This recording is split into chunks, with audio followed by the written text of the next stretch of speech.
ago, I talked about a door alarm for the refrigerator that I've started using, and I still use it to this day.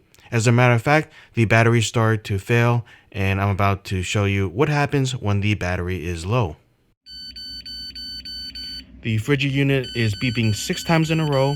We purchased this back in 2023 in the summer, so 2.5 years later, it's probably issuing a low battery warning. This is the original battery, and as you can see, it still works. I do have this magnetically attached, and the door is closed. New batteries installed, no more beeping.